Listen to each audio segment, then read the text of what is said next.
Et salut à tous et bienvenue sur le Toy Time Talk Show pour le 29e show déjà. J'espère que vous êtes en forme ce soir. Normalement, après le week-end qu'on a passé, vous l'êtes. Donc je suis avec mes intervenants habituels. Il n'y aura pas d'invité ce soir. Je suis avec Gunther, FX et ZMP. Salut les gars. Salut Salut! tout le monde. Salut. Donc je vais vous présenter le forum le sommaire de ce soir. Partie 1, donc le petit débrief d'OMS. Un petit focus sur le joueur comme d'habitude. On va évoquer l'actualité autour de l'OM, donc les compétitions, ce qui s'est passé au niveau du classement, ce qui s'est passé en tribune et un petit un petit coup de gueule ou un petit coup de cœur, on verra par la suite. On va aborder ensuite le match de Coupe de France à venir, donc contre Bourg-en-Bresse, et questions des auditeurs pour la dernière partie. Donc on y va tout de suite pour la partie 1.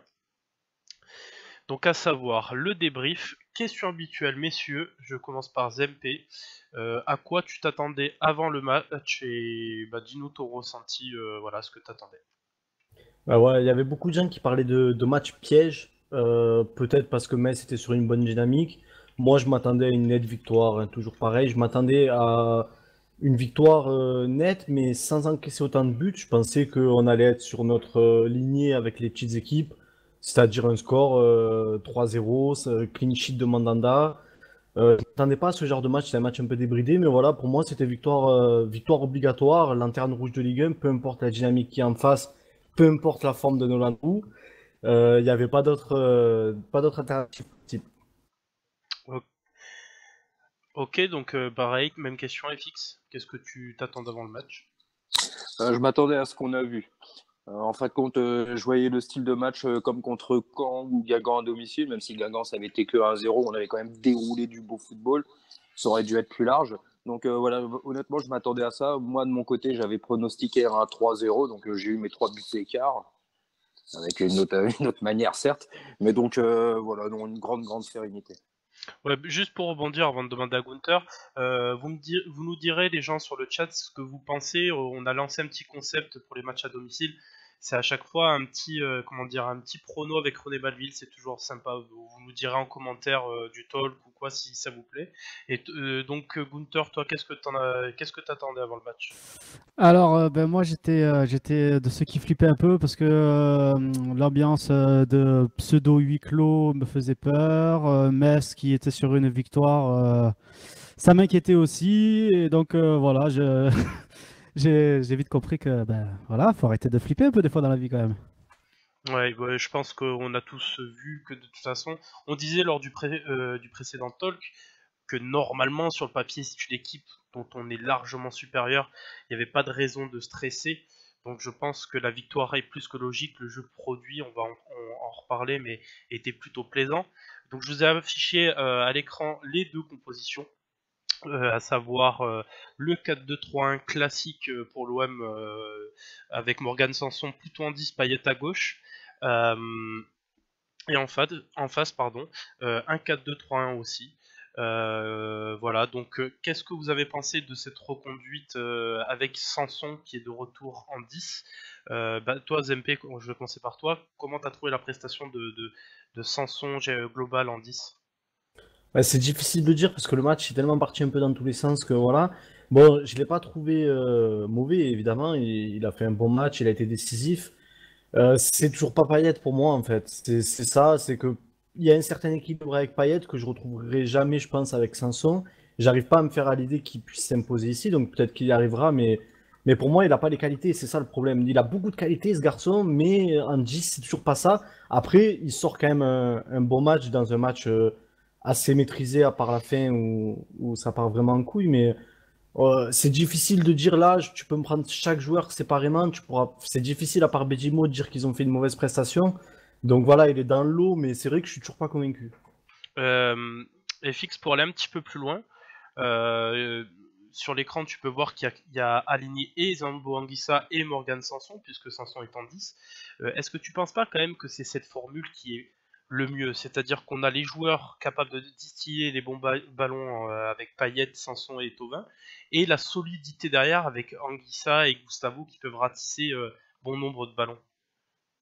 Alors en fait, pendant l'intervention de notre petit Pokémon barbu, là, Jeune Espoir, je me suis aperçu d'un truc, c'est que les deux matchs que je t'ai cités en présentation par rapport à ce que j'attendais du match, ben, les deux fois, Sanson avait joué 10 malgré tout.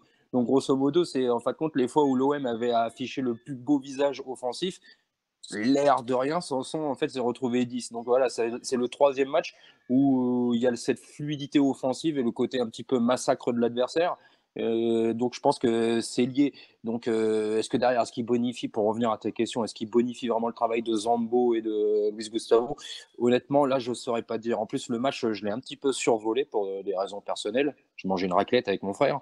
Et donc, du coup, ben, non, j'ai peu observé le milieu, comme ça déroulait vachement offensivement. Tu vois, c'était le genre de match où j'avais pas besoin trop d'étudier et trop pousser l'analyse. Donc, je ne saurais pas dire. Mais je vais quand même faire le parallèle avec Sanson qui effectivement aura été numéro 10 dans les 3 matchs où clairement on a eu le plus de facilité. Alors est-ce que c'est un hasard ou est-ce que finalement c'est totalement lié? Je ne sais pas. Alors, Juste une chose oui, vas-y. sur le milieu de terrain, rapide. J'ai revu, surtout en fin de match, un peu ce que j'aimais pas voir en 4-3-3, une équipe divisée en deux, j'ai eu ce sentiment-là.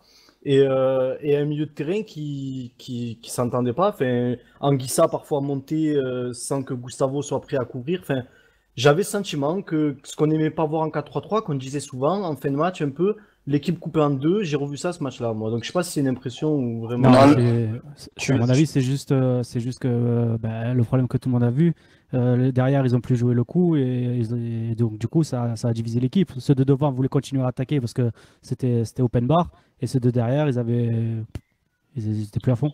Mais Alors, je trouve que c'est assez juste, Gunther, ce que tu dis.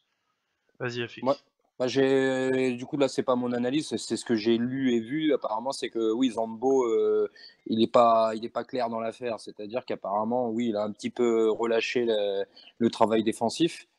Et donc voilà, et en plus le match il aurait pu être un peu plus foufou parce que Metz dans la première période a eu le même temps fort qu'ils ont eu en fin de match sans Mandanda. Il se peut que le match ait une autre tournure, on soit plus dans un 5-4 que le 6-3. Mais c'est vrai que Metz, à cause de cet OM coupé en deux, déjà en première mi-temps aurait pu nous faire beaucoup plus mal.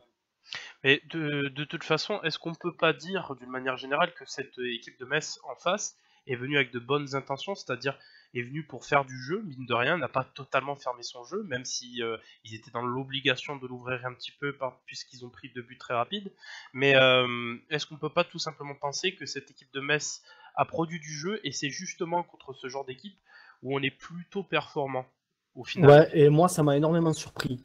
Quand j'ai vu Metz venir avec autant d'intention dans le jeu, je m'y attendais vraiment pas. Et c'est vrai que beaucoup de gens ont dit qu'ils avaient gagné contre Nice et qu'en fait c'était un peu un bonus pour eux. Donc s'ils venaient chercher des points au Vélodrome, c'était bien pour eux. Mais sinon, bon, dans tous les cas, ils n'étaient pas partis pour prendre des points ici. Et c'est vrai qu'ils sont venus avec des vraies intentions de jeu. Et comme le dit FX, le score est vraiment très flatteur parce que on marque 2 buts un peu voilà, à l'arraché assez rapidement et ça les met la tête dans l'eau. Ils ont du mal à s'en remettre. Et quand ils se rendent compte qu'ils peuvent répondre un petit peu aux Marseillais, parce que sur les occasions, même si on avait beaucoup de ballons, c'est quand même à peu près similaire. Quand ils ont compris ça, ils ont plus lâché et ils nous ont mis en difficulté. Mais c'est vrai que c'est étonnant de voir la Lanterne Rouge, même malgré leur bonne dynamique, arriver avec autant d'intention dans le jeu contre nous. Ouais, Il je vais juste prendre la parole, excuse-moi FX, juste pour vous indiquer qu'on va faire des petites nouveautés sur le talk, à savoir que maintenant Gunther va prendre assez souvent la parole pour lire l'une de vos réactions sur le chat. Donc n'hésitez pas à bien partager, comme ça Gunther prendra la parole le plus rapidement possible. Vas-y FX. Gunther. Donc il y a Ilan Futoem qui disait que lui il trouvait qu'offensivement il y avait un super jeu en ce moment, mais que défensivement l'absence d'Amavi fait mal. Alors je sais pas ce que vous en pensez vous, mais moi je suis plutôt pas d'accord justement avec Sakai. Moi, je suis juste d'accord pour défensif. Monaco. Pour Monaco, Attends, pour déstabiliser leur bloc, juste je fais vite. Pour déstabiliser leur bloc, tu le sens parce que tu t'appuies beaucoup sur tes latéraux quand même dans le jeu et tu sentais qu'Amavi manquait. Après, sur les matchs comme ça se sent peut-être un peu moins. À ma vie, non, puisqu'il est absent depuis tout le mois de janvier. Or, on avait enchaîné 3 super matchs avec des clean sheets. Contre Monaco, de toute manière, c'était un niveau très relevé. Donc, on ne peut pas dire, mais un 2-2, ça peut sembler logique avec ou sans Amavi. Après, pour vendredi, je ne saurais pas dire. Mais en tout cas, oui, ça fait 5 buts en 2 matchs malgré tout. Donc, ça, il faut le souligner et il faudra le corriger. Et je vais finir quand même sur un mot sur Metz.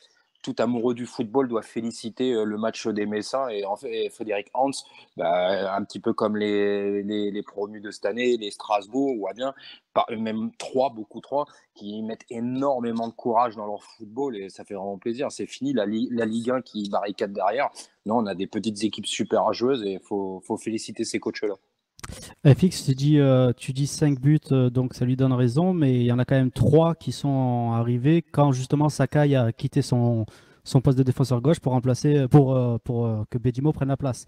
Donc pour moi, voilà, c'est mi-figue mi-raisin quand même. Je suis pas tout à fait d'accord, parce que si Bedimo, on considère que c'est la doublure de Amavi, dans ce cas-là, ok, mais avec Sakai, ça passe très très bien. Non, je pense que la doublure naturelle d'Amavi sera Sakai. Bedimo est là pour dépanner en Coupe de France contre des petits matchs et surtout pour reposer Sakai. Simplement, voilà, pour l'anecdote, il est là pour faire le nombre, je pense. Et il a été relancé en fin de match quand l'OM avait plutôt la maîtrise du ballon pour pouvoir justement qu'il ait un petit peu de temps de jeu dans les jambes. Mais ça n'ira pas plus loin avec Bedimo. Et c'est tant mieux. Et c'est tant mieux. On va passer. Est-ce que vous avez quelque chose à rajouter sur l'aspect tactique? Est-ce que vous n'avez pas trouvé justement que la première période c'est une démonstration, on va dire, de l'OM, offensivement parlant, avec le quatuor offensif qui s'exprime pleinement. Et par contre, en deuxième mi-temps, avantage Metz quand même, parce que l'OM s'est totalement démobilisé. Est-ce que de ce côté-là, on n'a pas quelque chose à craindre, justement, Zempe? Je pense pas. Enfin, moi, je pense que c'est une erreur. C'est une erreur qui est arrivée comme ça, mais que ça se reproduira pas. J'avais l'impression, moi, c'est dur à expliquer ce qui s'est passé parce que bon, on n'a pas souvent l'habitude de mener 5-1 un match, mais bon, ils avaient peut-être un peu moins envie de faire les efforts, ils se lâchaient peut-être un peu plus, ils se projetaient beaucoup plus tous. Et tout simplement, voilà, le score était acquis. Tu le vois d'ailleurs sur Bedimo. Bedimo, c'est honteux. Il avait dit en off, Gunther, j'ai revu les images depuis, sur un but, Bedimo, il regarde, quoi. Ah, Il y a un mec qui a le temps de faire le tour de 3 fois de lui Et c'est pas la première il réagit fois. pas. Donc bon, après, voilà, on peut tacler Bedimo, c'est facile et tout, mais c'est vrai que le groupe en lui-même, il y avait quand même du relâchement. Je pense à Rolando, même Luis Gustavo Anguissa dans leur relation et tout. Je pense pas que ça se reproduira. Je pense pas que contre une équipe supérieure, ils fassent les mêmes erreurs, mais il faut faire attention parce que la force de l'OM, c'est la capacité à travailler les uns pour les autres, à répéter les efforts, à se donner. Et il faut pas perdre ça parce que c'est le plus important, quoi. Et du coup, est-ce que c'est compréhensif le coup de gueule entre guillemets de Gustavo à la fin? Est-ce qu'on n'avait pas besoin de ça justement pour garder les pieds sur terre, même avec des scores fleuves comme ça, FX? C'est la parole d'un professionnel. Voilà, c'est l'éternel satisfait. Didier Deschamps était exactement pareil. À 3-0, s'il y avait l'équipe qui réduisait le score à 3-1, tu pouvais être sûr que Deschamps allait sermonner comme ça. Et c'est pour ça que Deschamps arrive toujours à faire garder le cap à ses équipes. Et à un joueur comme Luis Gustavo, en tant que leader, c'est la parfaite illustration. Tu dois garder le cap, donc tu dois revenir très vite sur terre. Revenir vite sur terre, c'est faire la remarque. Donc c'est ça un leader. Et j'ai adoré voir ce petit passage-là, justement, où il prend tout le monde au milieu de terrain. Moi, je trouve que ça a de la gueule. Ouais, je trouve que tu as plutôt raison là-dessus. Et enfin, juste avant, pour passer avant les statistiques, qu'est-ce que vous avez pensé un petit peu, là je vois sur le chat que ça en parle, mais de l'entrée de Mitroglou au final, qui a été chaudement accueilli par le Vélodrome, ça il faut le dire. Bon, il y a eu des sifflets de quelques-uns, mais il y a surtout eu, moi pour avoir été dans le virage nord, une acclamation. Son entrée, moi je l'ai pas trouvé hyper convaincante, mais il y a du mieux. Il y a eu quand même ce but qui a été offert sur un plateau d'argent par Payet. Est-ce que vous pensez que ça peut le relancer ou il va falloir qu'il enchaîne vraiment ce genre de prestations MP? Je pense que tu as tout dit sur son entrée en jeu. Il n'a pas sorti, il a pas fait une entrée de malade. On va pas se dire que c'est la relance quasi assurée, mais bon, il rentre. Moi, j'ai trouvé quelques placements intéressants. Bon, il marque le but de Payet, c'est difficile de pas le mettre celui-là. Est-ce que ça va lui redonner confiance? Je sais pas, parce que marquer dans un but vide, c'est pas forcément le plus important pour un attaquant. Mais bon, il voit que les supporters sont quand même derrière lui malgré tout, malgré les sifflets qu'il a eu. C'est rare que les supporters marseillais se mettent à soutenir un joueur sans fait important de sa part après l'avoir sifflé. Donc ça, il peut en être heureux en tout cas. Et bon, ben, il marque un but, il a essayé de faire quelque chose dans son entrée, c'est pas mal, mais je pense que bon, il va quand même falloir beaucoup plus pour lui pour que son aventure marseillaise se termine bien. Ouais, est-ce que les autres, vous êtes assez d'accord avec l'analyse de Zempe? Vous voulez rajouter quelque chose? Moi, j'ai revu, alors j'ai pas revu le match, j'ai juste revu tout son. J'ai repris au début où il rentre.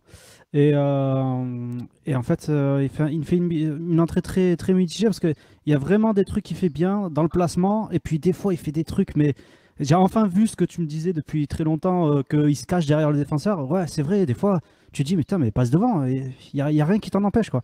Et d'autres fois, vraiment, par exemple, il a enchaîné les appels à répétition. Ça m'a surpris venant de lui. Limite, tu te dis, mais. Ça, c'est nouveau. Hein. C'est Ouais, depuis, voilà, c'est souviens-toi, clair, c'est nouveau. la Oui. discussion de Garcia, il l'a dit au micro, qu'il allait avoir une discussion à ce propos avec lui. Et D'accord. depuis ça, peut-être qu'il multiplie les appels. D'accord, bah voilà, enfin, très mitigé. Il aurait pu en marquer d'autres, genre sur le centre de Germain, s'il assure mieux, ça peut très bien aller au fond. Bah, après, tu sais pas s'il la met. Hein. Mais par contre, tu as un sentiment qu'il y a quand même un petit renouveau dans la mentalité. À son entrée à Monaco, moi, ça m'a surpris, comme il avait l'air motivé, il montrait un peu plus de choses, parce que c'est vrai qu'il est toujours entré en faisant un peu la gueule, en étant un peu, voilà. Là, contre Monaco, j'ai eu l'impression qu'il voulait vraiment. Il est rentré pour un corner en fin de match. Tu avais l'impression qu'il c'était super important pour lui. Et tu vois vraiment le soutien des joueurs envers lui, parce que c'est vrai que ça, c'était un peu spéculatif, qu'on disait que les joueurs ne le soutenaient pas et tout. Ben là, tu le vois qu'à son but, tout le monde vient autour de lui, qu'il est soutenu. Ouais, j'ai l'impression de ce que tu dis, Zempe, c'est ce que je venais de dire, qu'il y a eu une vraie discussion collective, voire personnelle avec Garcia et qu'il a dû se passer quelque chose. Et Ouais, pour le c'est bien de possible. l'équipe, je pense que on a tout intérêt à ce que ça soit comme ça et pas autrement. On va passer dans les stats. J'ai un mot. Vas-y. Vas-y, J'ai un dis ton mot. mot. J'ai un mot parce que alors on va regarder le côté lumineux. Alors donc le public qui l'acclame, il rentre, il marque, le sourire, l'équipe autour. Ok, ça c'est le côté très positif. Les gens positifs retiendront ça. Après, si on observe un petit peu, il y avait un petit peu le côté Mitroton, c'est-à-dire en fait le téléthon de Mitroglou où bon, grosso Ouais, modo, il fait pitié et toute la team s'est réunie pour lui faire un petit cadeau, quoi. c'est Ça ce me que je rappelle pensais aussi, c'était de la com. Ouais, ça me rappelle d'ailleurs certains comportements sur Twitter. Mais en fin de compte, on a retrouvé ça. En fin de compte, la team OM s'est mis au diapason pour rendre service. Il faut sauver le soldat. Et en fait, à l'arrivée, ça fait peut-être même un petit peu plus mal de voir à quel point il faut carrément lui mettre le ballon dans le but pour qu'il puisse marquer. Ça peut aussi desservir quelque part parce qu'il y a un petit côté triste derrière ça. Ça, c'est pour le côté négatif et ce que les gens verront s'ils ont cet esprit-là. Mais quoi qu'il arrive, voilà, c'est blanc ou noir cette affaire-là. Ouais, et sur la passe de Germain, on peut lui dire qu'il lui a mis trop tôt aussi, tu vois. On peut faire plusieurs jeux de mots. Donc on va enchaîner avec les statistiques Joli. à l'écran. Donc je vous ai mis, comme habituellement, quelques petites stats. Alors, Zempe par exemple n'est pas d'accord avec moi sur certaines stats. Dans l'utilisation de certaines stats en off, on a eu un petit débat cet après-midi, mais on peut quand même voir certaines choses, comme le fait que l'OM a quand même écrasé ce match, la possession est claire. Mais surtout, ce qui est pour moi dans ces stats-là le plus inquiétant, c'est d'avoir concédé 18 tirs. Donc, Zempe, comment tu peux expliquer qu'une équipe comme Metz, qui est dernière, qui, bon, certes, a fait du jeu, mais comment tu peux expliquer qu'on concède 18 tirs? C'est énorme quand même. Ben voilà, du coup, c'est exactement ce que je te disais. Au nombre d'occasions, on a à peu près, c'est à peu près similaire, même s'ils nous avaient laissé le ballon. Ben, je pense que voilà, c'est une équipe qui est venue pour faire du jeu et que quand ils ont compris qu'ils pouvaient faire quelque chose, malgré le fait qu'ils avaient encaissé 2 buts très rapidement, ben, ils ont tout donné et voilà, ils ont eu des occasions, ils ont marqué des buts, ils ont réussi à faire quelque chose. Donc après, c'était une belle équipe de Metz et on a eu, moi, je pense vraiment qu'on a eu de la chance, entre guillemets, de rentrer comme ça dans le match parce que sinon, ça aurait été un tout autre match et le score est vraiment très flatteur. Ils auraient pu nous poser de vrais problèmes. Et donc, ça, il faut s'en réjouir. Après, bon, nous, mais 6 buts sur 10 tirs cadrés, c'est difficile de faire mieux. Donc, pour eux, voilà, ils pouvaient en avoir des occasions, mais avant de rattraper ça, c'est compliqué. Mais c'est vrai que flatteur, franchement, un match flatteur pour nous. Si on a un petit génie d'ailleurs dans nos auditeurs, c'est quelqu'un pouvait nous sortir la moyenne de tirs pour nous, l'OM, depuis le début de la saison par match. Moi, ça m'intéresserait bien parce que j'ai l'impression qu'on s'est pris notre moyenne habituelle de ce qu'on met nous. Donc du coup, ouais, ça serait quand même alarmant parce qu'on a des statistiques très hautes nous en championnat. Gunther, vas-y. Ouais, donc il y a Energizer qui disait qu'après les soutiens des joueurs, est-ce que c'est pas peut-être un peu faux aussi, genre plus une image qu'autre chose en fait? Julien a répondu, c'est de la com. Oui, c'est de la com parce que ces derniers temps, Tu as un joueur qui est en deçà de toute espérance, tu as une partie du public qui commence à le prendre en grippe. Simplement, sous une ancienne direction, il aurait été complètement abandonné. Voilà, là, sous cette direction-là, on demande quand même de faire un effort parce que le joueur a coûté quelque chose. Il a quand même un certain potentiel. Donc je pense qu'il y a une union sacrée. Je vous rappelle dans le discours de Payet, on ne laisse personne derrière, entre guillemets. Donc c'est purement de la com, c'est pour éviter tout simplement que le joueur rentre dans les meilleures dispositions possibles, qu'on soit pas obligé de le faire rentrer à chaque fois à l'extérieur, je pense. Après aussi, on s'amuse souvent, nous, à dire que, moi le premier, hein, il semble un peu à l'écart dans le vestiaire, que il a pas beaucoup d'amis, que les gens préfèrent Germain, etc., etc. Et peut-être que c'est une réponse aussi des joueurs, parce que c'est le seul moyen de le montrer, parce que nous, on s'appuie C'est sur un pas peu gros, grand-chose je pour le trouve, dire, et que Moi, je pense, ça peut le montrer. C'est peut-être un message aussi, tu vois. moi, par rapport à Germain, je pense vraiment que les joueurs ont préféré Germain et que du Oui, coup, c'est un fait, ça. Mitro a été mis à l'écart. Ça, j'y crois. Et bien, je crois aussi que maintenant que Germain reva bien, ils se disent, bon, ben, c'est Mitro, on veut de nouveau que Mitro il réussisse, tu vois. Tant que Germain, c'est le C'est le titulaire. numéro 1. Ouais. Ouais, voilà, en gros. Ouais, en fait, tous les arguments sont bons à entendre. Celui de Zempe, c'est difficile de tirer vraiment le vrai du faux. On saura jamais vraiment ce qui se passe autour de ce cas-là. En Ça tout dépend de cas, notre personnalité, comme je dis. Après, ça va pour les pessimistes ou pour les optimistes. Ils verront les deux messages que j'ai élaborés tout à l'heure, de toute manière. c'est ça. Chacun se fera son avis sur la question. L'avantage, c'est d'évoquer toutes les possibilités et de donner des arguments pour essayer de vous faire votre avis. Je vois aussi dans les statistiques, ça c'est plus un fait, mais quand même 9 fautes pour l'OM, dont un carton jaune. Je sais plus c'est sur qui, il me semble que c'est sur Sarr. Et Oui, c'est ça. 17 fautes pour Metz, 0 carton. Quand même un petit peu de complaisance niveau arbitral, il faut le dire. Voilà, si ce n'est ça, les statistiques pour l'OM sont classiques, c'est-à-dire énormément de tirs, beaucoup de tirs cadrés, énormément de possession, beaucoup de passes, beaucoup de réussite dans les passes. Voilà, est-ce que vous voulez rajouter quelque chose sur ce point-là? Pour moi, ça va. RAS. Ok, on va passer rapidement, petit point classement. Donc comme si vous étiez là lors des lancements de musique, j'ai mis la musique de la Ligue des Champions. Pourquoi? Parce que l'OM est sur le podium et qui plus est deuxième. Ça fait du bien, ça faisait longtemps. Et surtout, on voit que le quatrième c'est l'Olympique Lyonnais. Il n'y a rien de mieux, je pense, qui pourrait nous faire plaisir. Est-ce que vous pensez que maintenant on va devoir faire cette course devant?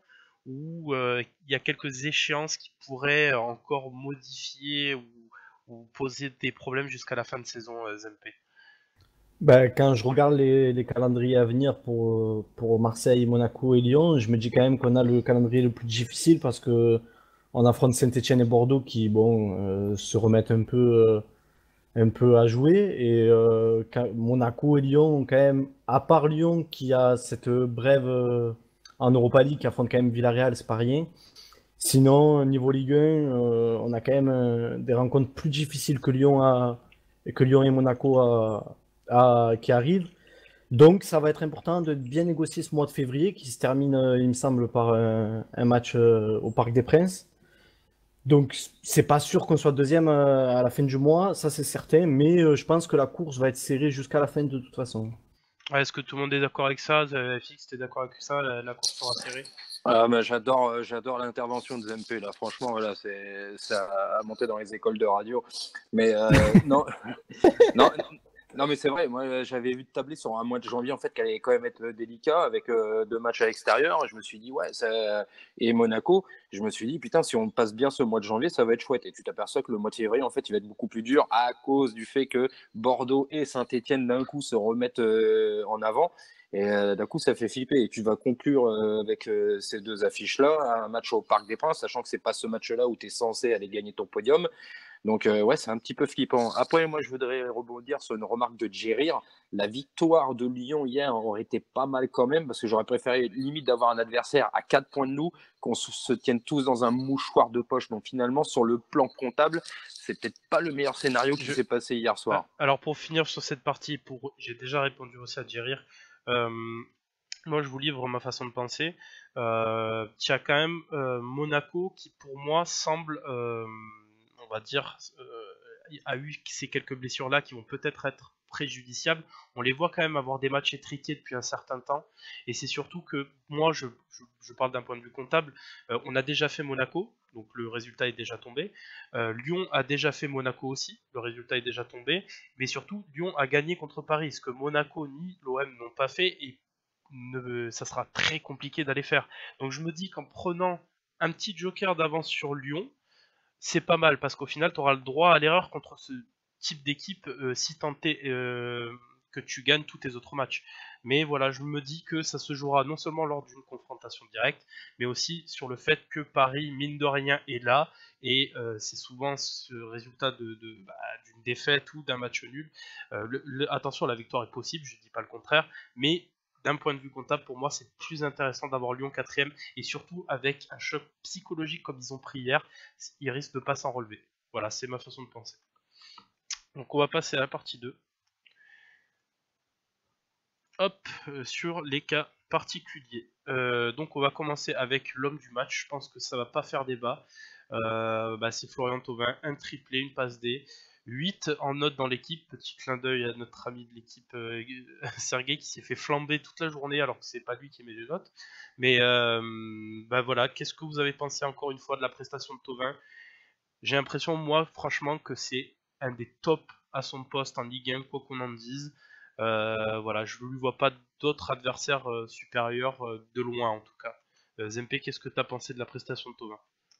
Ouais, bah, il n'y a pas grand-chose à dire de plus. 3 buts, une passe décisive, ça parle déjà de soi-même. Une belle prestation, toujours une grosse activité, très efficace à la conclusion. En plus, il se bat, il va jusqu'au bout de l'action sur le but qui chip à Germain sur la ligne, là. Donc, ouais, rien à dire. Du très bon Thauvin. On adore quand on a un Thauvin à ce niveau-là. Après, voilà, c'est contre Metz.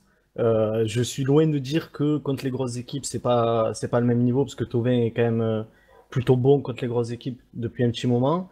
Mais voilà, ben, je vais pas non plus lui sortir la couronne, mais très bon match et que ça dure le plus longtemps possible. C'est notre leader d'attaque. On a extrêmement besoin de lui pour le podium et c'est parfait la forme qu'il a en ce moment. FX, souviens-toi, en début d'année, on se posait, même avant que ça débute, on se posait la question de savoir est-ce que Thauvin allait pouvoir confirmer une année de plus et se hisser à son statut, c'est-à-dire de cadre, un des plus forts même de l'équipe. Est-ce que toi, ça y est, pour toi, il te convainc de match en match et tu ne vois pas une baisse de régime jusqu'à la Coupe du Monde en tout cas? Alors, je vais être égoïste, la Coupe du Monde, je m'en bats les steaks pour l'instant. Moi, ce que je vois, c'est l'OM et l'ambition du podium. Et effectivement, Thauvin peut nous emmener à ce rythme-là jusqu'au mois de mai. Je le souhaite de tout le cœur. Je l'en sais capable. Après, Thauvin, c'est exceptionnel parce qu'en début de saison, il était décisif sans être bon. Maintenant, il est bon et décisif. Il est limite avant-centre et ailier. Donc, c'est même pas un bonus là, à ce niveau-là. Par contre, on est au-delà du bonus. C'est une chance remarquable. En plus, avec l'émergence actuelle de Thauvin, on a une chance inouïe. Donc, surfons sur la vague Thauvin. Et oui, c'est lui qui va nous booster dans la course au podium. Ouais. Vas-y, Kunter. Moi, c'était juste une petite réflexion. Quand on regarde bien le terrain, le graphe pour montrer un peu son placement, je trouve que c'est une leçon de attaquant intérieur. Le mec, tu vois vraiment, enfin, ailier intérieur, tu vois vraiment qu'il part du côté, qui repique vraiment bien dans l'axe. Je trouve que c'est rare qu'à ce point-là, on voit un graphe parlant comme ça, quoi. Quand je Ouais, te disais qu'il était. Vas-y. Quand je te disais qu'il était aussi buteur, c'est ça, en fait, compte, c'est les joueurs modernes maintenant. Enfin, celui qui a initié tout ça, c'était Lionel Messi, qui en étant à droite était redoutable dans la surface. Et voilà, bah, Thauvin, il a maintenant ce profil-là. C'est une évolution aussi, hein, je pense, dans son début de carrière. Et voilà, c'est l'attaquant moderne, c'est-à-dire que même un mec basé sur un côté, bah, même Neymar. Hein, bah, voilà, ce sont des mecs qui sont également dangereux dans la surface. C'est un bonheur d'avoir ça à l'OM. Est-ce que c'est ce qui nous manquait pas un petit peu en début de saison? Vous vous Si. souvenez quand on disait il n'y a pas assez de présence dans cette surface? Là, on a l'impression quand même que tu as les deux milieux offensifs qui repiquent vachement dans l'axe et c'est ce qui manquait, quoi. Je peux te répondre par une question dans un sens. Est-ce que tu n'as pas l'impression qu'on joue à 4 devant, en fait? Ah oui, complètement. On joue à 4 devant et pas Même à parce qu'il plus y a quand un... t'as tes 2-6 qui montent. Tu sais, quand tu as même un des deux. Mais je parle même pas à 4 numériquement. On va arriver donc avec Germain, Payet à gauche ou peu importe Ocampos. Et tu as l'impression d'avoir deux joueurs avec Thauvin en fin de compte, parce que tu as un joueur de surface et un joueur de côté. Tu as l'impression en fait qu'on est à 4 offensivement en étant 3, tu vois ce que je veux dire? Oui. C'est un petit oui Ouais, dubitatif. d'accord, Ça. parce que j'étais en train d'écrire Out of, désolé. Ouais, donc je disais oui, je suis assez d'accord dans ce que tu dis là. C'est juste que j'ai vu passer, bon, je vais la prendre moi du coup, Gunther, mais la question du marche. travail de l'ombre sur le chat qui disait en parlant de placement, j'ai adoré voir toutes ces permutations entre les 4 de devant et cette alchimie, qu'en pensez-vous? C'est exactement ça en fait. C'est aujourd'hui, ces 4 joueurs savent réellement jouer ensemble, j'ai l'impression. Et quand ça permet que tu vois Payet repiquer au centre pendant ce temps que Sanson décale à gauche, ou même à droite pour délivrer des petits bijoux de centre, Thauvin qui se retrouve en numéro 9 sur un centre de Sanson, on a l'impression que c'est huilé, c'est rodé, c'est travaillé, et ça fait du bien, et ça fait surtout longtemps qu'on n'avait pas vu ça. Je sais pas ce que vous en pensez, mais... Ouais, clairement. Et moi, je trouve que celui qui symbolise vraiment parfaitement ça, c'est Germain au final. Parce que là, on voit clairement qu'il reprend confiance. Et je sais pas si vous avez remarqué, mais le mec, en fait, au final, il est plus en dehors de la surface que dedans. Genre, Sanson, je suis prêt à mettre ma main à couper qu'il a eu plus de temps dans la surface de réparation que Germain. Et on tout va ce qu'on voir. disait en début d'année, qu'il va nous apporter sa science du placement et tout ça, et ben, je trouve qu'on le voit enfin. Les joueurs comprennent enfin les mouvements qu'ils doivent faire par rapport à lui. Genre Thauvin, c'est criant. Il y a eu le avant et il y a le après. Maintenant, Germain, il le connaît par cœur. Il sait quelle attitude avoir quand il est autour de lui, quoi. C'est exactement ça. Bah, tu nous fais la transition. On va passer tout de suite à Germain pour avancer dans le débat. Donc voilà, je vous ai mis les statistiques de Germain, donc qui a été plutôt très bon. Donc tu as, je pense, raison. On voit sa hitcam, il est beaucoup en dehors de la surface. Il se place et surtout, j'ai remarqué un truc. Je sais pas si vous l'avez remarqué aussi. Quand tu as les centres en retrait que peut faire un Sakai ou même un autre, eh ben maintenant les attaquants ne sont plus alignés sur une seule ligne, mais aussi en retrait pour récupérer les ballons et reprendre de volée. C'est plutôt intéressant. Vas-y Zempé, dis-nous ce que tu as pensé de ce petit match de Germain. C'est très juste ce que tu as dit sur son placement et je voudrais même rajouter que j'ai l'impression de voir très souvent Germain déborder sur un côté. Et c'est là que tu vois que le mec il a une activité énorme. On le sait que voilà, le mouvement, l'intelligence de placement, tout ça, c'est les qualités de Germain. Voilà, là il est capable d'être partout sur le terrain. Et c'est vrai que plus qu'individuellement, ce qu'il faut mettre à l'honneur sur ce match-là, comme ça a été dit, c'est les permutations entre les quatre. Et je pense notamment à Payet aussi, c'est peut-être son meilleur match côté gauche cette année. Et c'est aussi pour ça, là, on a vu à quel point leur relation à 4 pouvait être performante. Et Germain, c'est celui qui colmate toutes les brèches, en fait, un peu. Il se met toujours là où il faut, il se met au service de ses coéquipiers, il fait ce qui a besoin d'être fait. Et ça y est, là, maintenant qu'il est lancé, décisif en plus et réaliste devant le but, on peut être sûr d'avoir un attaquant sur qui on peut compter. Est-ce que vous vous souvenez, et je vais te poser la question à toi FX, quand on se posait la question à l'époque, et moi, comme d'autres dans le talk, on était plutôt convaincus que Germain était capable de jouer seul en pointe, surtout dans cette configuration-là où tu as beaucoup de milieux offensifs qui rentrent. Est-ce que tu penses toujours à FX qu'il a besoin d'être entouré ou est-ce qu'il est à sa place?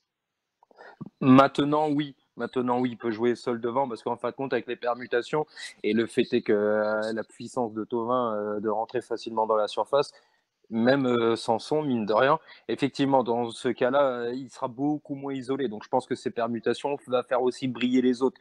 Donc, finalement, en étant seul en pointe, il est quand même énormément accompagné et accompagne énormément. Au départ, finalement, il était isolé.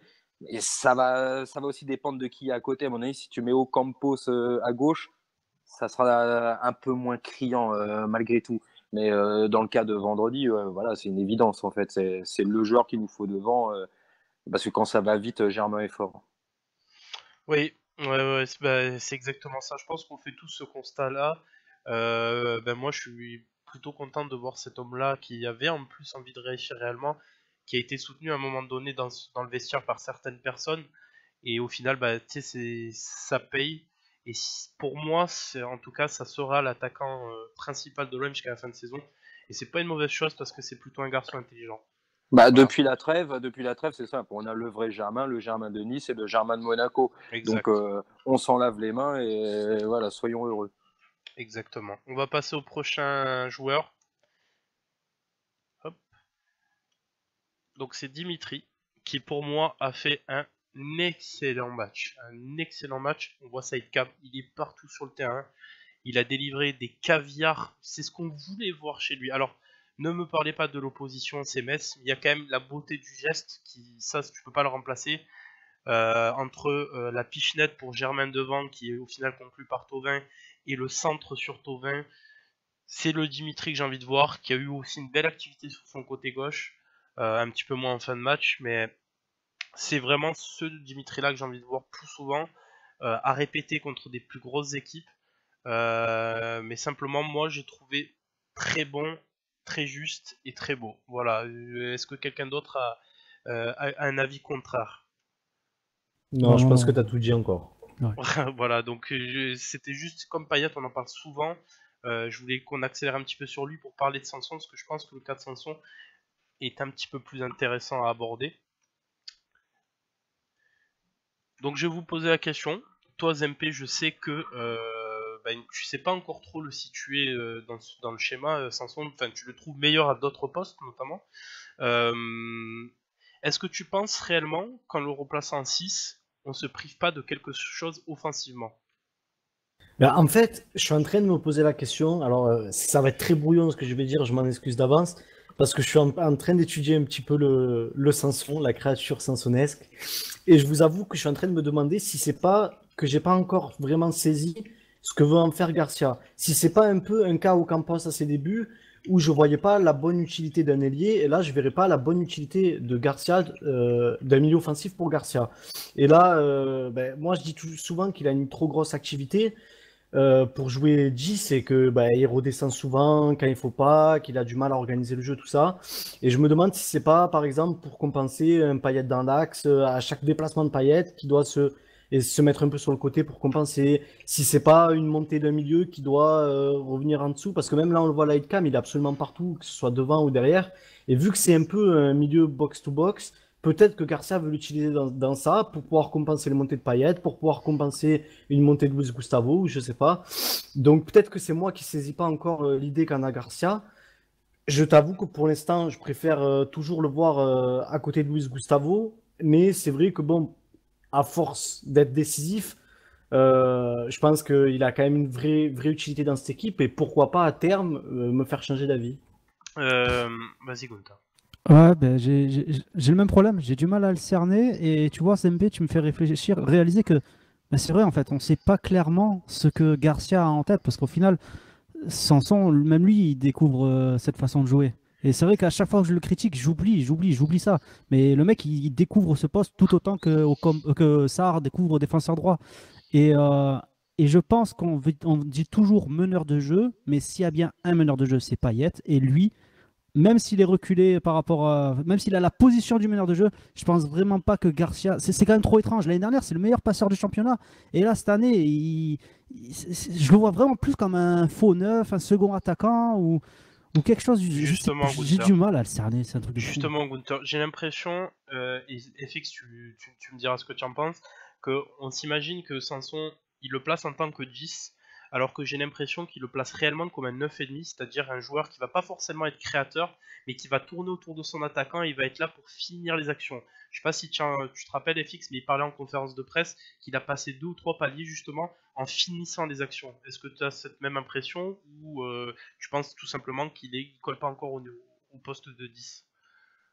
Pour revenir à cette histoire de 9,5, ça a été super évident contre Guingamp. Ça, c'était clair et net. Il était tellement vite, il allait tellement vite dans la surface de réparation que là-dessus, j'ai pas de doute. Après, Sanson, moi, il me donne quand même un goût, un léger goût d'indispensable malgré tout. Parce qu'on a tellement conscience de sa capacité et qu'il n'a jamais été largué, le bonhomme. Son activité est énorme. façon. Et voilà, exactement. Et ça, c'est impressionnant. Alors après, moi, mon petit cerveau de Piaf me rappelle plus quel était réellement son niveau à Montpellier l'année dernière, dans les 6 premiers mois. Je sais 10 qu'il avait, passes ou 12 passes, un truc comme ça. je sais qu'il avait, il avait été très très bon, mais nous à Marseille, on l'a découvert à partir de décembre. Donc voilà, il a bien fini 6 mois et comme il a une activité physique hors du commun, il s'est presque baladé sur la fin de saison parce que lui, physiquement, il ne baisse absolument jamais. Et cette année, c'est possible que là, à partir du mois de mars, il reprenne ce rythme complètement ouf où bah voilà, il finira pas la saison fatigué et il se peut qu'on le remarque davantage. Donc, il y a peut-être une montée en puissance. Donc, peut-être dans son nouveau poste, vous allez voir, il va peut-être aussi commencer à attraper des facilités. Mais t'as qu'à voir comment il se décale sur le deuxième but pour recentrer une merveille de caviar pour Thauvin. Il a aussi du paillette dans les pattes quand il en a envie, le bonhomme. Hein. Puis il est ambidextre, pied droit, pied gauche. Donc, moi, j'ai fait beaucoup d'éloges à ce mec-là. Après, ouais, j'aimerais avoir une meilleure lisibilité comme vous. Mais je suis quand même satisfait plus que globalement. Donc, le meilleur est peut-être encore à venir dans le Money Time. Donc, encore une fois, ce serait une chance inouïe, quoi. S'il se met au niveau de Thauvin dans la montée en puissance, ça sent bon quand même. Il y a Tov de Mars 13 sur le chat qui dit que Sanson, j'ai l'impression qu'on cherche encore son poste et surtout, il est pas mauvais partout mais excellent nulle part. Vous en pensez quoi? C'est pas mal. Ouais, c'est la bonne formule, je trouve, moi. Il faut se rappeler aussi que Sanson, à Montpellier, il a beaucoup joué 6, mais 6 tout seul. Il a beaucoup joué 8 aussi. Là, il vient à l'OM, il joue 8 dans un 4-3-3, après il joue 10. Je pense que c'est un bonhomme qui a beaucoup de qualité et qu'on lui demande de faire beaucoup de choses différentes en peu de temps et qu'il essaie de s'adapter un peu à tout et qui devient extrêmement polyvalent aussi. Mais finalement, là, j'ai un truc criant qui me vient en tête. Mais rappelez-vous, quand il y a eu sa pseudo-blessure au genou, tout le monde était absolument en bad trip. Pour un joueur qui n'a pas forcément convaincu tout le monde, ou pour un joueur qui manque de lisibilité, on a eu une frayeur monumentale de sa blessure au genou. C'est ainsi, malgré tout. C'est que dans notre subconscient, on veut du Morgan Sanson. On va finir là-dessus, mais pour revenir à ça, je pense qu'il y avait aussi ce traumatisme de se dire que c'était la même jambe qu'il avait fait les croisés et tout, donc je pense que tout le monde s'attendait à ce que ce soit même plus long que ça, et voire même une fin de saison, tu vois, donc je pense que c'était plus dans cette optique-là. Après, concrètement, moi, personnellement, je n'étais pas inquiet s'il était blessé, tu vois, mais bon, ça c'est mon avis. Ça serait dommage de perdre un joueur aussi décisif et aussi pétri de Oui, talent, oui, peu importe où il en est dans l'équipe, quoi. C'est sûr, Après, c'est sûr. Après que tu mettes Ocampos ou NJ à gauche et donc Dimitri en 10, quand à la 70e, tu vois que c'est Sanson qui va faire son entrée, t'es regardillardi, quoi. Tu sais que pendant les 20 dernières minutes, il peut se passer un truc parce que Morgan Sanson rentre, quoi. Tu sais qu'il peut avoir un regain de force. Donc, qu'il soit titulaire ou remplaçant, quand tu l'as sur le papier, en fait, dans ton effectif, ça fait du bien, quoi. Donc, c'est le genre de complément parfait dans un effectif, sachant qu'il sait à peu près tout faire. Donc, finalement, ouais, c'est le style de genre que j'aime beaucoup parce que c'est utile. C'est un couteau suisse, ce mec. On va passer, parce qu'on s'est beaucoup attardé sur cette partie-là, surtout qu'il y a encore pas mal à dire. Donc on passe à la partie 3, donc c'est l'actu autour de l'OM, on va traiter de beaucoup de sujets, c'est pour ça que j'ai mis un terme un peu générique pour ce titre de partie. On va regarder ce qui s'est passé pour ceux qui n'étaient pas au courant ce week-end, donc à savoir Monaco qui va gagner sur la pelouse de...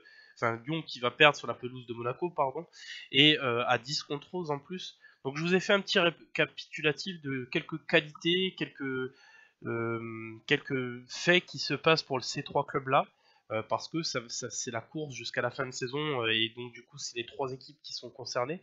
Donc j'ai mis l'OM qui est sur trois compétitions, deuxième au classement, qui est une bonne dynamique, avec un Amavi qui va être de retour de blessure, et surtout Rudy Garcia qui est pour moi un des meilleurs entraîneurs qu'on ait eu, au moins c'est, allez, on va pas dire une décennie, je l'ai toujours dit, toujours dit. Ouais, c'est ça, depuis 5-6 ans au moins. On a Monaco qui est sur une seule compétition, à donner très important à prendre en compte, avec une dynamique plutôt positive, mais qui a perdu pas mal de cadres, notamment sur le dernier match, avec un carton rouge, Subasic qui sort et Falcao. On peut se poser la question, mais Leonardo Jardim qui est quand même pas mal, et Lyon qui reste sur trois compétitions comme nous, quatrième au classement. Est-ce qu'il y a eu un petit choc psychologique hier soir? Ah pardon, oui. C'est vrai, il y a encore la finale de la Coupe de la Ligue pour Monaco. On me l'a dit, je suis désolé. Merci Capote en force. Pas merci pour le pseudo. Donc il reste sur 2 compétitions Monaco, pardon. 3 compétitions pour Lyon, 4ème au classement, petit choc psychologique, ils n'ont pas de blessure mais ils ont un entraîneur plutôt bidon, faut pas se mentir, faut arrêter de dire que c'était bon ces derniers temps. Genesio ça reste pas terrible. Voilà, est-ce que messieurs, après à la vue de ces affirmations, est-ce que vous pensez que il y a quelque chose qui peut se dégager de ça? Est-ce qu'on peut voir Lyon par exemple faiblir ZNP? Moi, il y a une chose, bon, 2 choses qui me marquent. Il y en a une déjà, c'est que Rudy Garcia, tu l'as écrit avec un Y. Et c'est Rudy I, mais bon, ça, c'est pas important. Il y a une des données J'ai qui préparé me... 10 minutes avant le talk cette Oh, fiche. non, mais t'inquiète, c'était juste pour préciser. Il y a une donnée, moi, qui m'interpelle un peu parce qu'on ne sait pas encore vraiment ce qu'elle va provoquer. C'est la perte de cadre à prévoir à Monaco. Parce que ben, des blessés, tu sais jamais exactement ce que ça peut provoquer dans une équipe, parce que ça peut révéler des joueurs, ça peut couler un club totalement. Et là, ils ont perdu Falcao, je sais, et ils ont perdu qui d'autre, aidez-moi? Subasic. Subasic, voilà. Et on sait que Falcao, même s'il était peut-être un petit peu moins bien dernièrement, il a quand même une importance capitale à Monaco depuis le début de la saison. Et ben, on va voir ce que Jovetic va pouvoir faire à la place, sachant qu'ils ont lâché Carrillo en plus au Mercato. Donc ça, c'est quand même quelque chose qui peut coûter des points à Monaco, mais c'est difficile de le dire maintenant. Et Chabalde qui est suspendu pour le prochain match, qui est quand même celui qui tire son équipe vers le haut ces derniers temps, quoi. Ouais, c'est pas faux aussi. Donc on va voir ce que ça va coûter à Monaco. Après, les éléments que tu dis sur Lyon, c'est vrai qu'ils restent sur 2 revers, et qu'ils ont perdu à Bordeaux et qu'ils ont perdu à Monaco. En plus, les circonstances, ça n'a pas dû leur faire quand même du bien. Donc ça peut aussi faire quelque chose. Mais c'est vrai que c'est difficile à quantifier tout ça, se dire, bon, ça va leur coûter tel match, autant de points et tout. Mais il y a des éléments, et si tu regardes les éléments qu'on voit à l'heure actuelle, l'OM est quand même plutôt bien loti. Ouais, il y a aussi un truc, je suis d'accord avec ce que tu as dit. FX, toi tu nous disais, je me rappelle, que Lyon était capable de bonnes séries comme de mauvaises séries. Est-ce que tu penses pas qu'ils sont en train de démarrer une petite mauvaise série là? Non, mais t'enlèves le miracle parisien. Je vous rappelle qu'ils ont fait match nul chez eux contre Angers et j'ai l'impression que le match de Paris a fait éclipser ça. Donc, si tu prends en compte, ouais, ça fait 2 défaites d'affilée, donc ce match nul. Donc, ouais, ils sont peut-être en train. Elle est peut-être déjà bien entamée, on va dire. Après, on va voir la réaction de ce week-end. Mais pour revenir à l'aspect psychologique, par rapport à ce que nous avait dit Sergueï sur notre plateau, c'est que Riboblev, là, il veut absolument que Monaco remporte une coupe. Et tu sais que finalement, gagner la Coupe de la Ligue sur un seul match, tu es assuré de jouer l'Europe. Ils peuvent peut-être déjà assurer, on va dire, le minimum. Donc, il se peut que la concentration soit vraiment basée sur Paris et que le retour des blessés ou des cadres soit vraiment fixé sur cette finale-là. Donc, peut-être que Monaco a plus la tête à la finale que réellement à aller chercher la lutte au podium, même si je compte sur Jardim pour continuer le combat malgré tout. Ensuite, Lyon va jouer réellement la Coupe d'Europe. En plus, la finale est chez eux. Donc, à mon avis, c'est un objectif réel.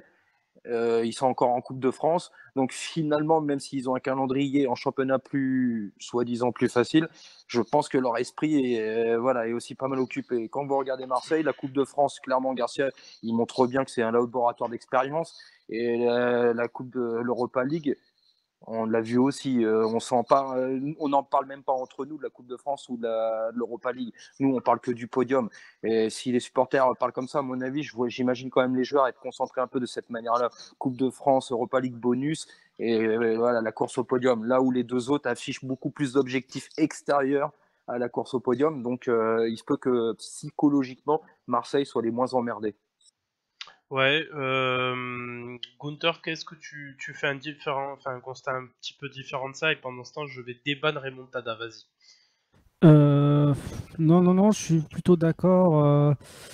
Je suis plutôt d'accord dans le sens que Monaco, ben, la finale, ça risque quand même de. Je pense que ça va être un tournant dans leur saison quand même, la finale, parce que souvent, si tu la loupes selon le scénario, ça te flingue le mental. Ou alors ça va les transcender, c'est possible aussi, même s'ils ont plein d'absences. On sait aussi que ben, c'est par des joueurs qu'on ne voit pas venir chez eux en général qui s'en sortent. Et Lyon en face, si on veut jouer les connaisseurs, ok, ils font des grosses séries, puis après ils font des mauvaises séries, mais il y a aussi un truc qui est récurrent depuis des années et des années, c'est que les fins de saison, ils sont inarrêtables et ça rend dingue. Donc je pense vraiment que jusqu'à la fin, ça va être très chaud. Et nous, par rapport à la Coupe de France et l'Europa League, autant la Coupe de France, je pense vraiment que c'est un méga laboratoire. Enfin, du moins, tant qu'on joue des équipes très faibles. Et l'Europa League, non, en fait, je pense que les deux, Rudy Garcia veut quand même les continuer, ne serait-ce que pour pouvoir faire tourner intelligemment et donc maintenir tout le monde à flot dans des compétitions qu'on semble jouer. Je sais pas si vous voyez ce que je veux dire. Ouais, non, mais je vois. Si, c'est clair. C'est assez clair, ouais. Bon, je pense que là-dessus, on s'est à peu près tous exprimés. Je suis assez d'accord avec l'ensemble de ce que vous avez dit. Je pense que Gunther a très bien dit, c'est très bien de dire que Lyon termine fort. Zempe a assez bien décrit les situations de Monaco et de Lyon. Et FX a bien parlé de la question des séries. Moi, pour ma part, je pense qu'on est dans l'optique de finir sur ce podium-là. J'ai l'impression d'avoir vu un collectif assez solide pour aller chercher tout ça, même au-delà de Monaco et Lyon. Je suis persuadé que Lyon va leur mettre une branlée à domicile, et je vois même un score large. Voilà, donc j'ose espérer que, pour moi, la seule inconnue, ça peut être Monaco, parce que comme tu l'as dit, Zempe, ça peut révéler certains jeunes, et ils peuvent s'en sortir parce qu'ils ont quand même un très bon coach, contrairement à Lyon, qui a un plan de jeu et c'est tout. Donc voilà. Si c'est que mon avis, on verra par la suite. On va passer au prochain sujet.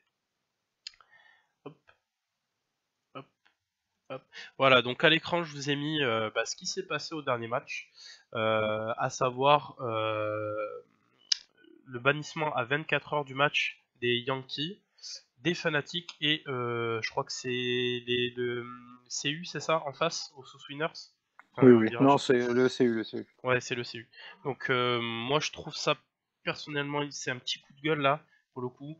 Les autres donneront leur avis. Je trouve ça inadmissible. Le stade était triste. On avait l'impression au début, quand on a fait la grève un petit peu dans les encouragements, que c'était un match de DH, pour tout vous dire.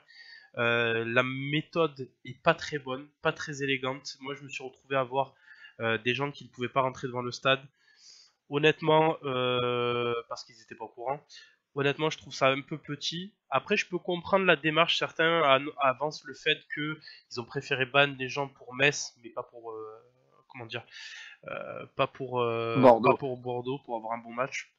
Voilà, les autres, dites-moi ce que vous en pensez, les autres chroniqueurs. FX, toi qui Ouais, c'est un petit complot en amont, je crois, et Canal+, et je pense Jacques-Henri Hérault ont réussi à influencer la Ligue à sacrifier Metz pour qu'un dimanche soir, Bordeaux, ce soit un plus grand spectacle.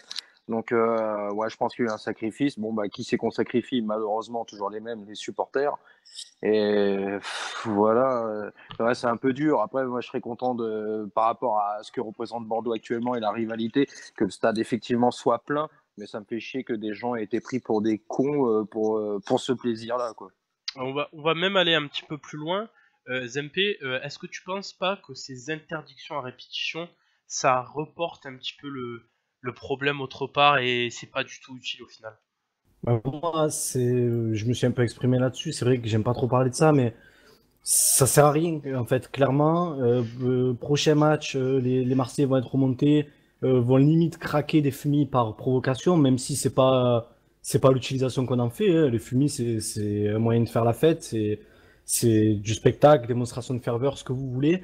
Mais ça va juste mettre une haine de plus envers la Ligue chez les supporters qui vont craquer des fumis, qui vont être encore punis, qui vont recraquer des fumis, qui vont être punis, alors que je pense qu'une utilisation réglementée, c'est quand même possible de le mettre en place.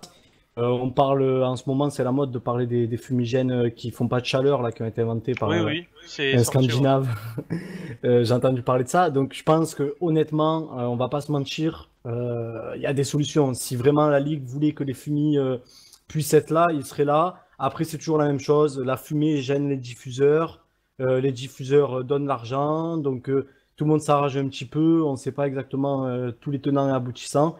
Moi, je trouve ça scandaleux, mais vraiment scandaleux, et c'est vrai que je ne m'exprime pas souvent sur ce qui est supporter là-dessus, je suis un peu en retrait, mais je trouve ça scandaleux qu'on prévienne 24 heures à l'avance, qu'on refuse des gens devant le stade qui n'ont même pas été prévenus par les groupes de supporters.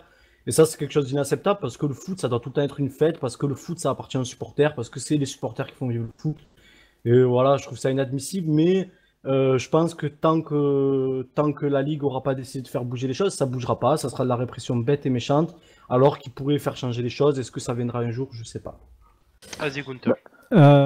Moi, sur le sujet, pas mal de choses à dire, mais je pense que c'est tellement scandaleux en fait que c'est pas un hasard si deux grands détracteurs de l'Olympique de Marseille ont été très très clairs sur le sujet pour dire qu'il faut que ça cesse, c'est-à-dire Pierre Ménez et Daniel Riolo, les deux, ils ont été mais catégoriques, ça sert à rien, faut arrêter.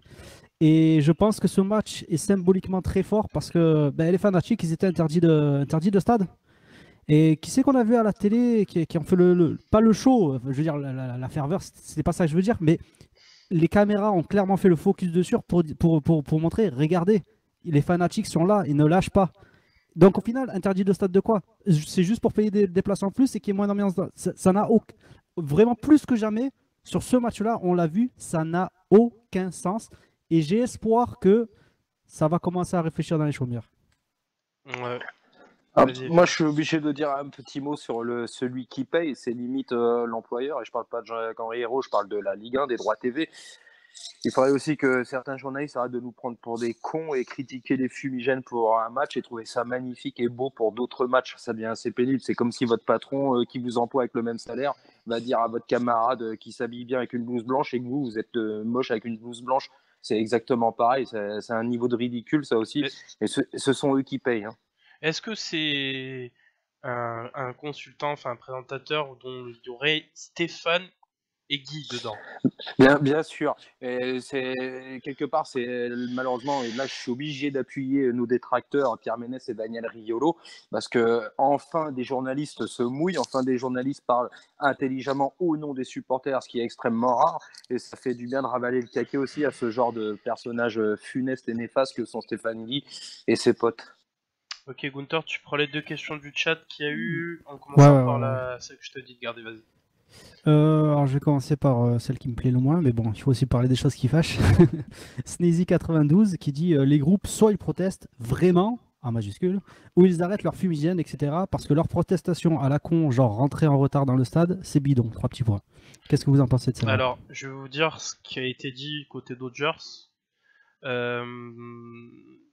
Les Dodgers sont très remontés, pour tout vous dire, parce qu'ils pensent que la volonté du club, c'est de faire disparaître le format des groupes de supporters tel qu'il est sous 4 ans.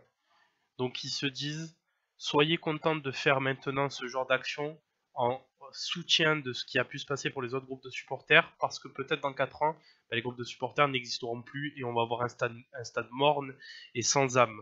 Donc là-dessus, ils protestent comme ils peuvent, surtout parce que le club sanctionne assez durement et assez facilement depuis la nouvelle direction. Et je pense que on ne doit pas s'arrêter de protester pour ce genre de choses.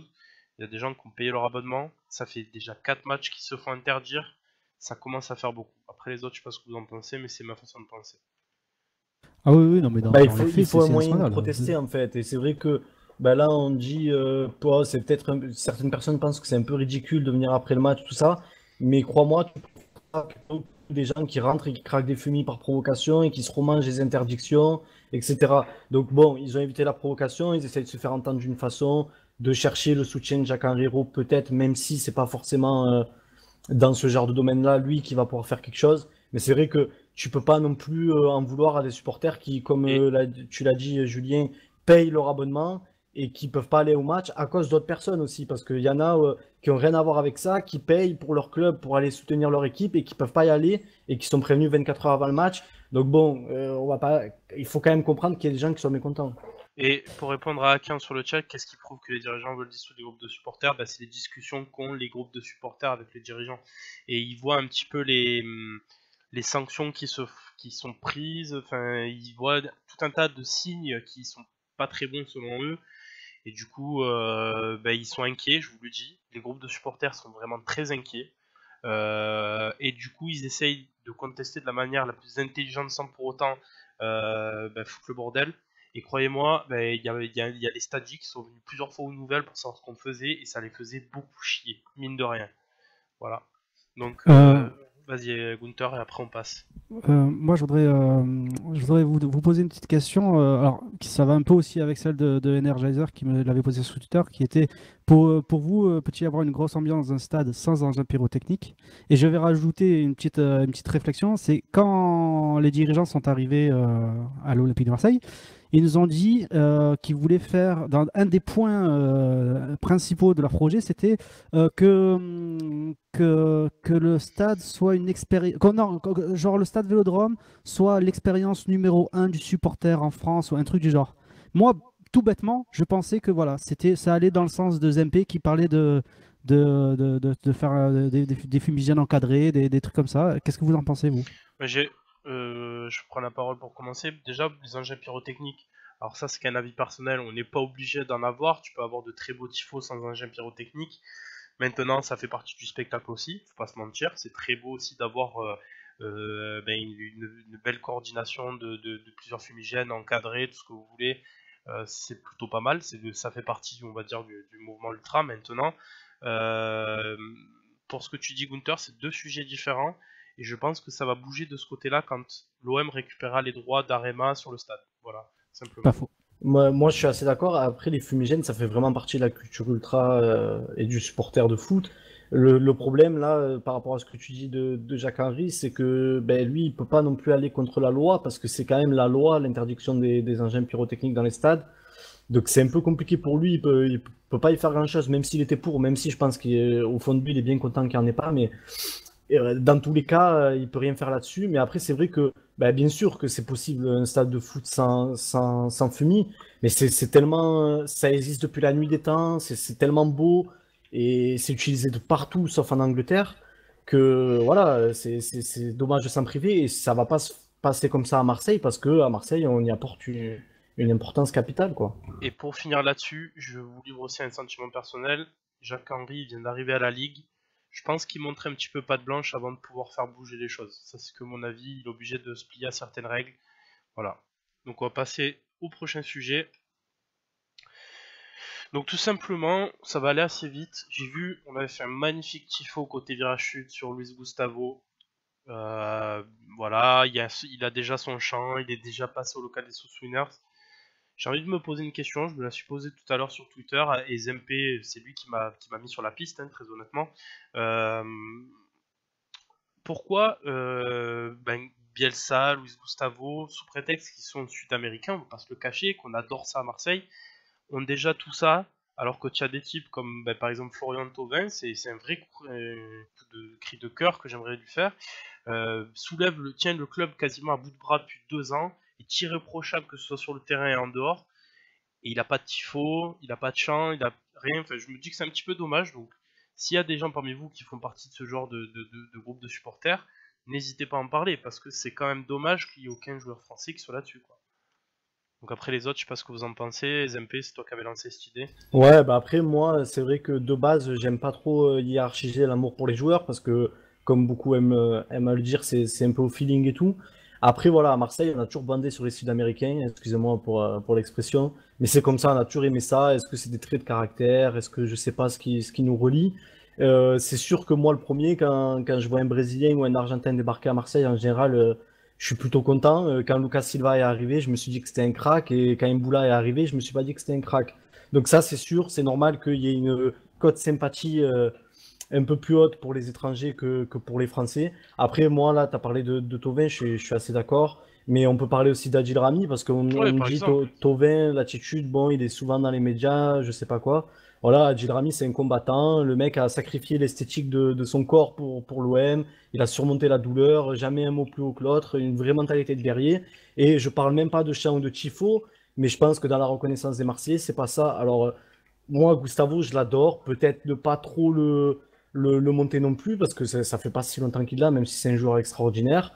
Si demain il se casse dans un club qu'on n'aime pas trop, on va peut-être tous faire la grimace. Mais voilà, peut-être un peu plus d'équité, mais après, ça se commande pas, hein. Alors, je peux vous donner une explication un petit peu psychologique à ça, parce que moi j'ai en tête Lucho et donc maintenant Luis Gustavo. Mais c'est parce qu'en fin de compte, les mecs sont pas français. Après, bon, argentin, brésilien peut-être, mais bon, Waddle aussi a été une idole absolue. Je pense que c'est surtout le mec étranger à la France et qui vient à Marseille et qui s'intègre de Marseille et qui fait briller Marseille.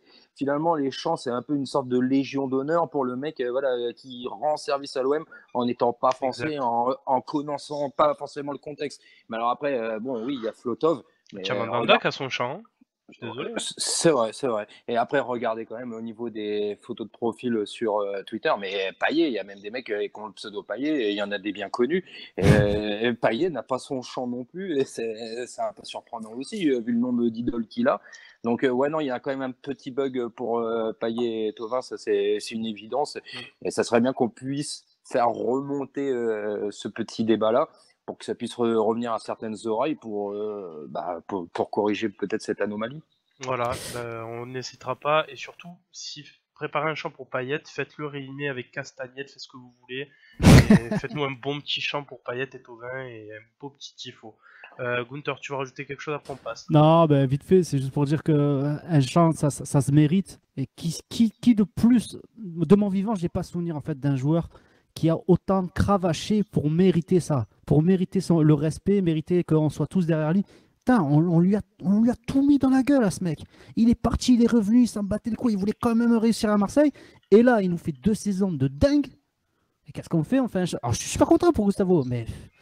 il a baissé son salaire, Thauvin aussi. C'est il a baissé son salaire, parce que c'est très rare maintenant. C'est rarissime. Et puis même le langage, ce qu'il dit sur le club, c'est un ambassadeur de fou. Et c'est pas juste 6 mois. Tu vois ce que je veux dire? Ouais, attends, mais Gunther, il y a des gens qui veulent des champs pour Bounassar quand même, ça devient grave.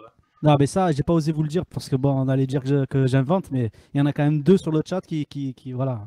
On va passer. Je suis désolé. Non, vite fait. Vas-y, vite fait.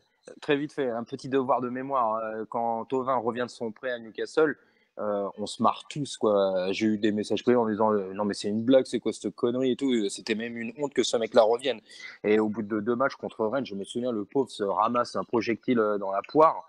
Et j'avais vu son dépit là sur son regard. Et ça m'avait fait mal au cœur pour lui. Et quand tu vois, là, aujourd'hui, au point où il en est, le Flotov, rien que pour ça, quoi, d'être passé au mec qui se ramasse des projectiles dans la gueule et qui aujourd'hui est porté en haute estime par rapport à ses performances.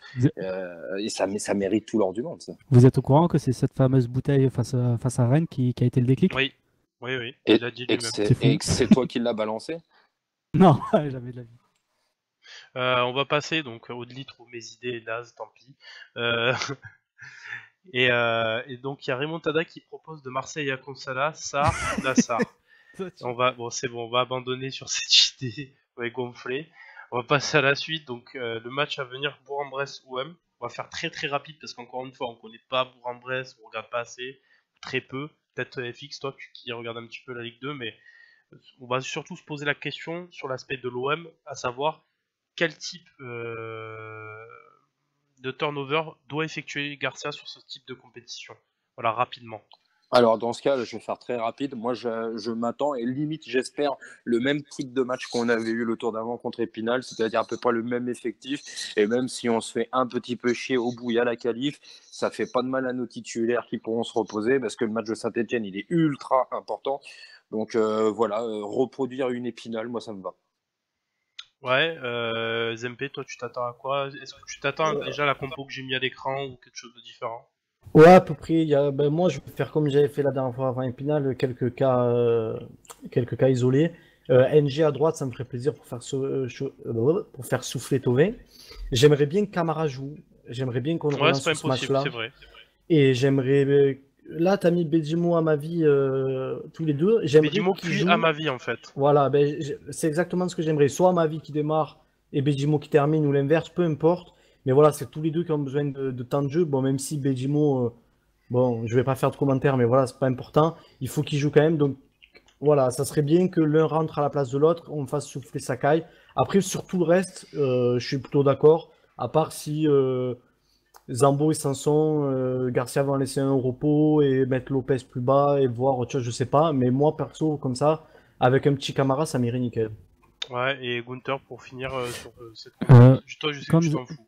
Non, oui, je m'en fous. Non, je m'en fous, mais je m'en fous pas dans le sens que il faut faire tourner. C'est bien pour ceux qui jouent pas. Et quand je vois cette compo, même en plus en pensant à Camara, à part Bedjimo, j'arrive vraiment pas à comprendre les gens qui me parlent qu'on n'a pas de banc. Parce que moi, je trouve que c'est une équipe plus que viable parce que ce qu'on voit là, si Largement. c'est des gars qui jouent, qui sont en forme, quoi, putain, mais ça peut faire une bonne équipe de Ligue 1. Hein.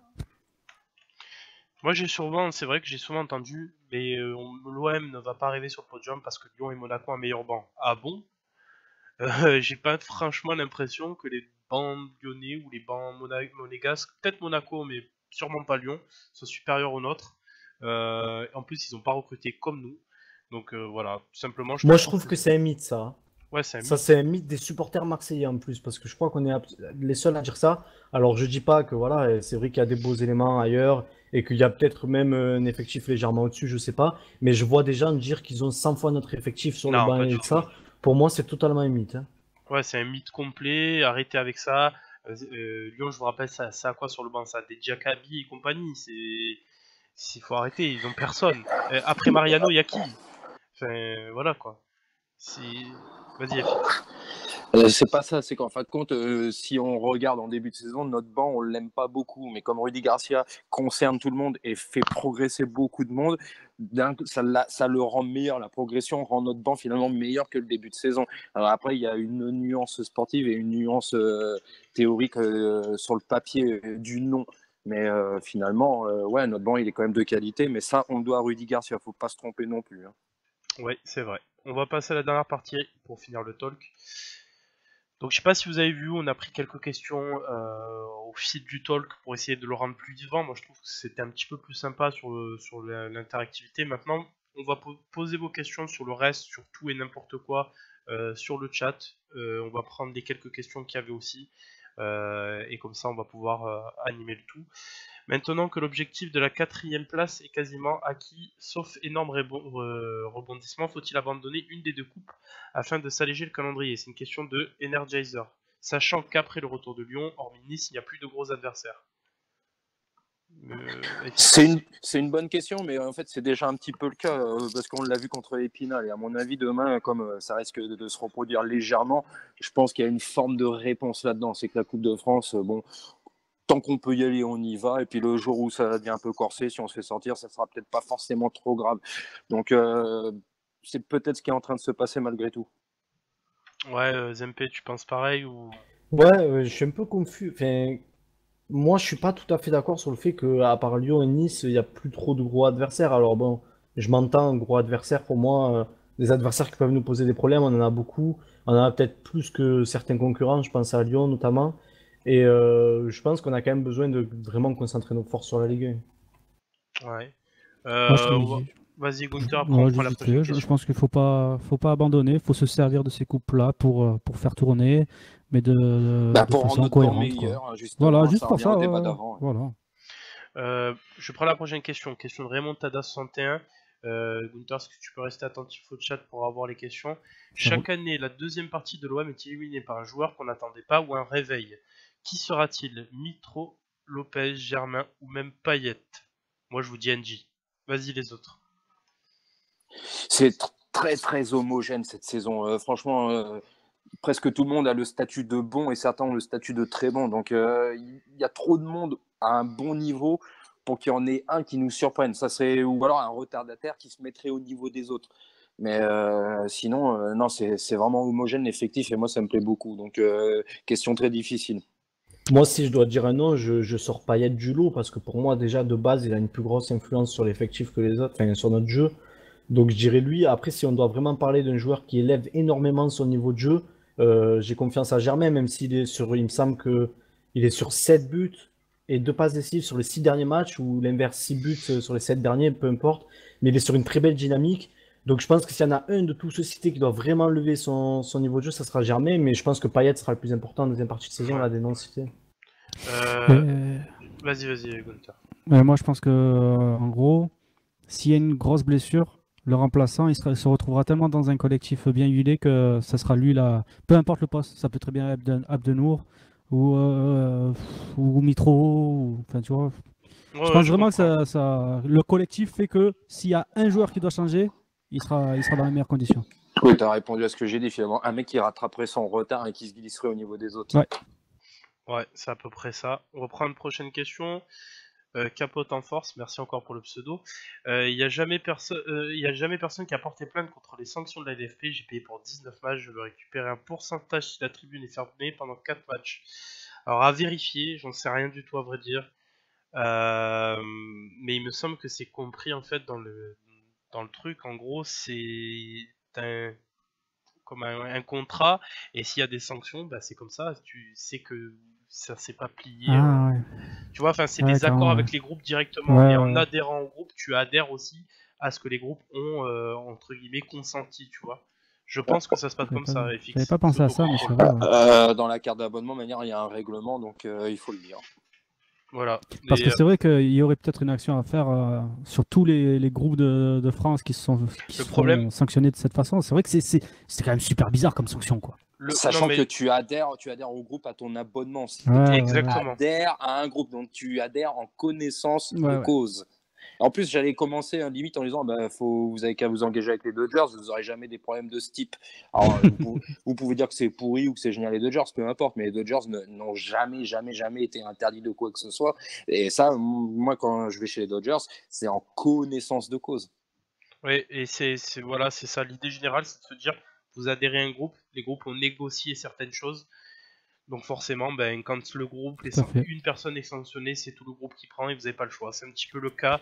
Moi, ce que je trouve plus scandaleux que ça encore, bon, peut-être pas plus, mais on va dire, on n'en parle pas beaucoup, c'est les interdictions à répétition des déplacements. Ça commence à bien faire, il y a des gens qui veulent Mm. les faire. Les équipes, ça devient tristouné, il n'y a plus qu'une équipe qui encourage et l'autre qui arrive même plus à encourager. Surtout que l'OM est bien réputé pour ses déplacements. Et ça reporte le problème, encore une fois. Les joueurs vont se déplacer, mais aller se caser dans les tribunes un peu partout, et ça peut provoquer des drames. Mais même à Voilà. domicile, c'est un problème qu'il n'y ait pas les déplacements adverses. Exactement, Parce ouais, que ouais, combien de fois ça nous transcende de voir ces foutus bien Lyonnais sûr. lever le bras en l'air, hein? C'est ça, Donc, et en plus, bah, ça fait partie du spectacle. Quand tu as toute ta tribune qui se lève, bon, qui jette un peu des noms d'oiseaux, ça fait partie du truc, et je trouve que c'est un peu dommage qu'on retire ça. Voilà. C'est interdire, on interdit les gens à voir, à participer à un spectacle. C'est très dommage, voilà. Est-ce que les autres, vous êtes d'accord avec ça? Je sais pas. Ouais, totalement d'accord. Mais on espère qu'à terme, il y aura quand même une meilleure relation entre les décisionnaires et les supporters. Mais c'est vrai que ça commence à faire un moment que le dialogue est rompu. C'est bien dommage parce que c'est toujours les mêmes qui traînent, quoi. Alors, il y a Sneezy92 qui dit ah, d'ailleurs j'allais les dire. ultras de Bordeaux commencent à protester, faudrait qu'on les suive. Alors moi je propose blague usée et faite 40 fois, mais qu'on fasse un petit clapping en soutien. Voilà. Ah. C'était. Non, ça, c'est pas beau. Pas pas pour beau, ces c'est pas causes-là. Voilà. De toute manière, nous, en tant qu'adhérents ou abonnés, on n'a pas forcément notre mot à dire. On a des représentants de groupe. Je pense que là, tous les ultras de Ligue 1 doivent se réunir amicalement. Et ils savent être diplomates quand il le faut. Et essayer de voir quelle action à Ouais, mener ouais. aussi pour arranger ça. Mais Carrément. nous c'est compliqué. Ou alors, oui, à force que ça conteste et que ça papote à droite à gauche, ça remontera effectivement au groupe. Et ils prendront... Mais c'est déjà arrivé par le passé hein, que tous les ultras s'unissent cordialement pour aller faire des revendications. Donc espérons que ça revienne de nouveau. Et si maintenant les médias se mettent de leur côté, d'une autre, eh ben tant mieux, voyons. Bon, je pense qu'on a fait le tour de la question, qu'on a fait un talk plutôt complet, on a encore un petit peu dépassé. Moi je vais profiter pour faire donc remercier nos sponsors, à savoir Exafoot. Je vous rappelle, c'est le compte sur Twitter @exafootfr qui s'occupe du championnat des pronostics. Donc notre représentant à Marseille, c'est Zempe. Je crois que tu es un petit peu dans le dur, Zempe. Hein. Tu es plutôt... Ouais, je suis un peu descendu. Si j'ai pas de Ouais, tu es un conneries, peu je suis descendu là. 6ème. Tu es 6ème Ouais. ex aequo avec beaucoup de gens, j'ai vu. Ouais, c'est pas fou, mais on va se Le rattraper. Lyonnais et le Je Parisien, vous le il est devant promets. ou derrière? Ils sont devant ou derrière? Je crois que le Parisien est devant. C'est pas Le Lyonnais bon, derrière, ça. je crois. Hein. Le Lyonnais derrière, je crois que la Niçoise est pas mauvaise, mais je sais pas exactement. Mais on va rattraper tout ça, vous inquiétez pas, on représente le Voilà. plus grand club de France, hein, les Moi- amis. N'hésitez pas, attends, je finis FX. Vas-y. N'hésitez pas à follow ce compte, à participer, à soutenir FX, ZMP, pardon. Moi aussi. Vous savez aussi qu'on a un compte Instagram. Allez-y, on poste nos photos qu'on prend pendant les déplacements à les stades, c'est important. En plus, on adore faire ça. Bientôt un futur partenariat qu'on vous annoncera dans la semaine. Restez attentifs au compte officiel. N'hésitez pas aussi à voir le replay et à conseiller le replay sur la chaîne YouTube, à lâcher un petit pouce bleu, à vous abonner. FX, je te laisse dire ce que tu veux et on conclut. Bah, c'était un petit bisou pour nos absents. Donc, je pense à notre Belge préféré, René, à Chavins. Et je voulais faire une mention particulière à tous ceux qui nous écoutent pour John Vador, qui s'occupe maintenant de manière autonome du compte officiel. Et donc, si vous aimez suivre le compte officiel avec tous ces sondages, et ben, c'est grâce au travail de John Vador. Donc, je tenais à le saluer, au nom de toute l'équipe d'ailleurs. Et n'hésitez pas non plus à suivre ce personnage très attachant. Voilà, on conseille aussi. C'est un très bon gars et qui fait un sacré job. Qui fait un sacré job. Gunther aussi. Mais bon, c'est un depuis qu'il a pris les choses en main, franchement, bref, on va pas continuer à trop s'entregober. Il y a d'autres émissions qui adorent faire ça, donc on va passer tout de suite à la fin. Nous, on vous remercie de nous avoir suivis ce soir. N'hésitez pas à RT le talk et le replay. Bonne soirée à tous et allez l'OM. Bonne soirée, allez l'OM. Salut tout le monde. 5 million on the board, shit. I was the richer nigga on the tip. Locked down with the killers and the robbers going hard in it. Open the gate, jumped on the lift, and then we headed to the west side. Rolling in some hot shit. Y'all been in the backseat. It look like a mock stick. You ain't got to ask me, nigga. You ain't got shit. You ain't talking money. I see you this with the topic. You be only fucking with niggas that be on cop shit. I be only fucking with bitches that get it popped.